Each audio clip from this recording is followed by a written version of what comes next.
Madoc, also spelled Madog, of Owain Gwynedd was, according to folklore, a Welsh prince who sailed to America in 1170, over 300 years before Christopher Columbus's voyage in 1492.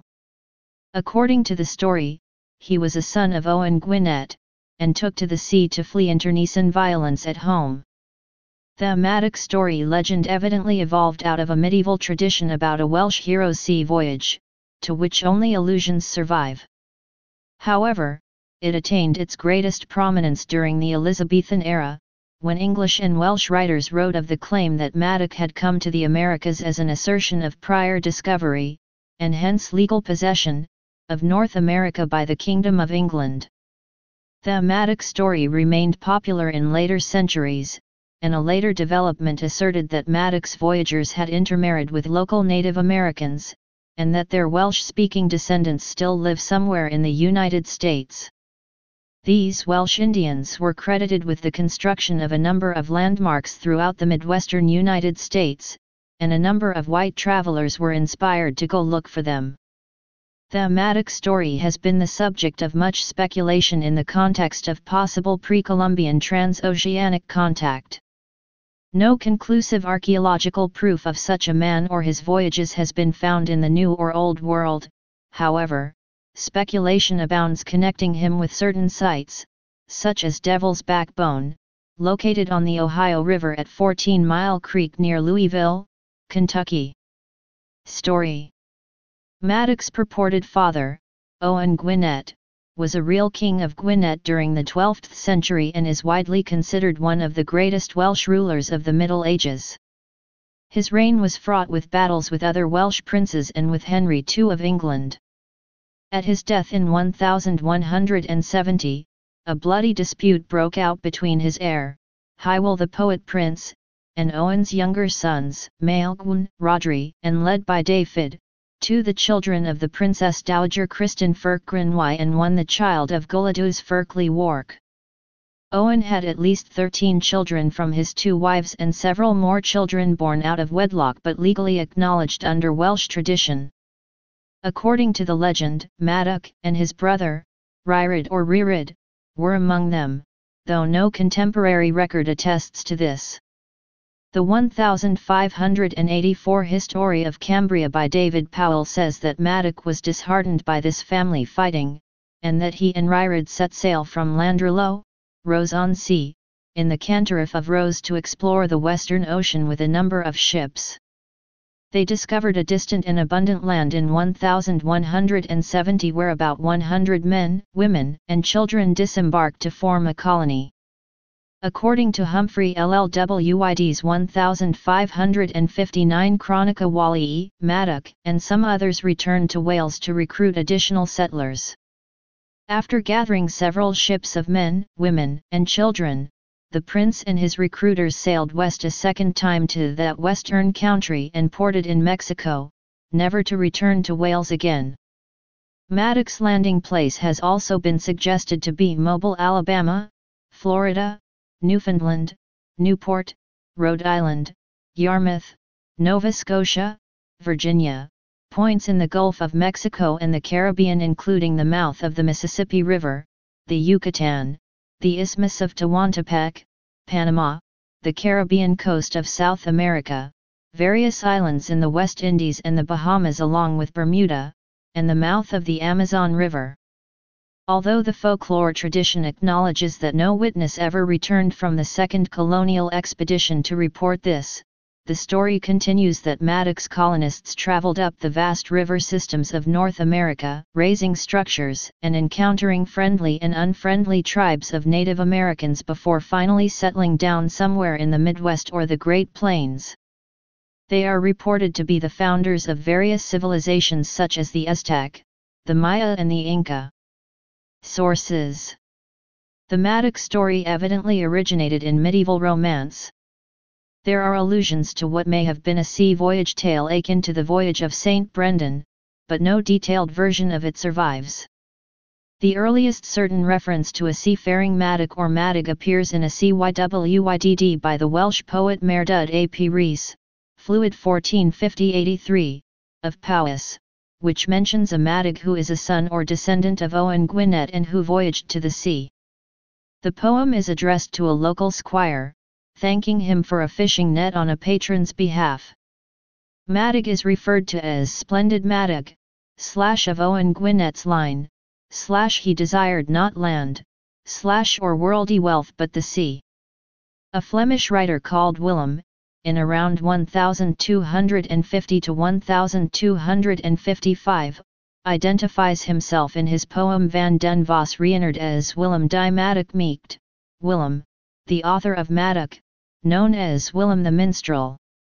Though no copies of Madog survive, Gwyn Williams tells us that in the 17th century a fragment of a reputed copy of the work is said to have been found in Poitiers. It provides no topographical details relating to North America, but mentions a sea that may be the Sargasso Sea and says that Madog, not related to Owen in the fragment according to Gwyn Williams, discovered an island paradise, where he intended to launch a new kingdom of love and music. There are also claims that the Welsh poet and genealogist Gutton Owen wrote about Madog before 1492. Gwyn Williams in Madog, The Making of a Myth, makes it clear that Madog is not mentioned in any of Owen's surviving manuscripts. The Madog legend attained its greatest prominence during the Elizabethan era, when Welsh and English writers used it to bolster British claims in the New World versus those of Spain. The earliest surviving full account of Madog's voyage, as the first to make the claim that Madog had come to America before Columbus, appears in Humphrey Llwyd's published 1559 Chronica Wallii, an English adaptation of the Brut Vitae Wysigian. John Dee used his manuscript when he submitted a treatise the Title Royal to Queen Elizabeth in 1580, which stated that the Lord Madog, son to Owain Gwynedd, Prince of Gwynedd, led a colony and inhabited in Terra Florida or thereabouts in 1170. The story was first published by George Peckhams as a true report of the late discoveries of the Newfound Lands, 1583, and like Dee it was used to support English claims to the Americas. It was picked up in David Powell's History of Cambria, 1584, and Richard Hakluyt's The Principal Navigations, Voyages and Discoveries of the English Nation, 1589. John Dee went so far as to assert that Brutus of Troy and King Arthur as well as Madog had conquered lands in the Americas and therefore their heir Elizabeth I of England had a priority claim there. Thomas Herbert popularized the stories told by Dee and Powell, adding more detail from sources unknown, suggesting that Madog may have landed in Canada, Florida, or even Mexico, and reporting that Mexican sources stated that they used curraghs. The Welsh Indians were not claimed until later. Morgan Jones's tract is the first account, and was printed by the Gentleman's Magazine, launching a slew of publications on the subject. There is no genetic or archaeological evidence that the Mandan are related to the Welsh, however, and John Evans and Lewis and Clark reported they had found no Welsh Indians. The Mandan are still alive today. The tribe was decimated by a smallpox epidemic in 1837-1838 and banded with the nearby Hidatsa and Arikara into the three affiliated tribes. The Welsh Indian legend was revived in the 1840s and 1850s. This time the Zunis, Hopis, and Navajo were claimed to be of Welsh descent by George Ruxton, Hopis, 1846, pgs 10 Broke, Zunis, 1854, and Abbe Emmanuel Domnock, Zunis, 1860, among others. Brigham Young became interested in the supposed Hopi Welsh connection. In 1858 Young sent a Welshman with Jacob Hamblin to the Hopi Mesas to check for Welsh speakers there. None were found, but in 1863 Hamblin brought 3 Hopi men to Salt Lake City, where they were besieged by Welshmen wanting them to utter Celtic words, to no avail. Llewellyn Harris, a Welsh-American Mormon missionary who visited the Zuni in 1878, wrote that they had many Welsh words in their language, and that they claimed their descent from the Cambaraga white men who had come by sea 300 years before the Spanish. However, Harris's claims have never been independently verified. Welsh Indians. On November 26, 1608, Peter Wynne, a member of Captain Christopher Newport's exploration party to the villages of the Monacan people, Virginia Siouan speakers above the falls of the James River in Virginia, wrote a letter to John Egerton, informing him that some members of Newport's party believed the pronunciation of the Monacans' language resembled Welsh, which Wynne spoke, and asked Wynne to act as interpreter. The Monacan were among those non-Algonquian tribes collectively referred to by the Algonquians as Madog. Another early settler to claim an encounter with a Welsh-speaking Indian was the Reverend Morgan Jones, who told Thomas Lloyd, William Penn's deputy, that he had been captured in 1669 in North Carolina by a tribe of Tuscarora people called the Dog. According to Jones, the chief spared his life when he heard Jones speak Welsh, a tongue he understood. Jones' report says that he then lived with the Dog for several months preaching the gospel in Welsh and then returned to the British colonies where he recorded his adventure in 1686. The historian Gwyn A. Williams comments, "This is a complete farrago and may have been intended as a hoax. There is no evidence for there having been Dog among the Tuscarora." Folk tradition has long claimed that a site called Devil's Backbone at Rose Island, about 14 miles upstream from Louisville, Kentucky, was once home to a colony of Welsh-speaking Indians.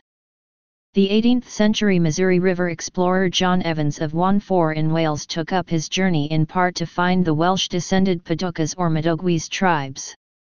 Early visitors referred to a rock formation on Fort Mountain in Georgia as a fort, speculating that it was built by Hernando de Soto to defend against the Muskogee around 1540. This theory was contradicted as early as 1917, as a historian pointed out that de Soto was in the area for less than 2 weeks. Archaeologists believe the stones were placed there by indigenous peoples. There is also a theory that the Welsh caves in De Soto State Park, northeastern Alabama, were built by Madoc's party, since local native tribes were not known to have ever practiced such stonework or excavation as was found on the site. In 1810, John Sevier, the first governor of Tennessee, wrote to his friend Major Amos Stoddard about a conversation he had in 1782 with the old Cherokee chief Okonos Tota concerning ancient fortifications built along the Alabama River. The chief allegedly told him that the forts were built by a white people called Welsh, as protection against the ancestors of the Cherokee, who eventually drove them from the region. Sevier had also written in 1799 of the alleged discovery of 6 skeletons in brass armor bearing the Welsh coat of arms. He claims that Madoc and the Welsh were first in Alabama. In 1824, Thomas S. Hind wrote a letter to John S. Williams, editor of the American Pioneer, regarding the Madoc tradition. In the letter, Hind claimed to have gathered testimony from numerous sources that stated Welsh people under Owain ap Gwynedd had come to America in the 12th century, over 300 years before Christopher Columbus. Hind claimed that in 1799, 6 soldiers had been dug up near Jeffersonville, Indiana, on the Ohio River with breastplates that contained Welsh coat of arms. Encounters with Welsh Indians. Thomas Jefferson had heard of Welsh-speaking Indian tribes. In a letter written to Meriwether Lewis by Jefferson on January 22, 1804, he speaks of searching for the Welsh Indians said to be up the Missouri. The historian Stephen E. Ambrose writes in his history book Undaunted Courage that Thomas Jefferson believed the Madoc story to be true and instructed the Lewis and Clark expedition to find the descendants of the Madoc Welsh Indians. Mandans. In all, at least 13 real tribes, 5 unidentified tribes, and 3 unnamed tribes have been suggested as Welsh Indians. Eventually, the legend settled on identifying the Welsh Indians with the Mandan people, who were said to differ from their neighbours in culture, language, and appearance. The painter George Catlin suggested the Mandans were descendants of Madoc and his fellow voyagers in North American Indians. 1841, he found the round Mandan bull boat similar to the Welsh coracle, and he thought the advanced architecture of Mandan villages must have been learned from Europeans. Advanced North American societies such as the Mississippian and Hopewell traditions were not well known in Catlin's time. Supporters of this claim have drawn links between Madoc and the Mandan mythological figure Lone Man, who, according to one tale, protected some villagers from a flooding river with a wooden corral. Later writings. Several attempts to confirm Madoc's historicity have been made, but historians of early America, notably Samuel Eliot Morison, regard the story as a myth. Madoc's legend has been a notable subject for poets, however. The most famous account in English is Robert Southey's long 1805 poem Madoc, which uses the story to explore the poet's free-thinking and egalitarian ideals. Fittingly, Southey wrote Madoc to help finance a trip of his own to America, where he and Samuel Taylor Coleridge hoped to establish a utopian state they called a pantisocracy. Southey's poem in turn inspired the 20th-century poet Paul Muldoon to write Madoc, a Mystery, which won the Geoffrey Faber Memorial Prize in 1992. It explores what may have happened if Southey and Coleridge had succeeded in coming to America to found their ideal state. In Russian, the noted poet Alexander S. Pushkin composed a short poem Madoc in Wales, 1829, on the topic. John Smith, historian of Virginia, wrote in 1624 of the Chronicles of Wales reports Madoc went to the New World in 1170 AD, over 300 years before Columbus, with some men and women. Smith says the Chronicles say Madoc then went back to Wales to get more people and made a second trip back to the New World. Legacy. The township of Madoc, Ontario, and the nearby village of Madoc are both named in the prince's memory, as are several local guest houses and pubs throughout North America and the United Kingdom.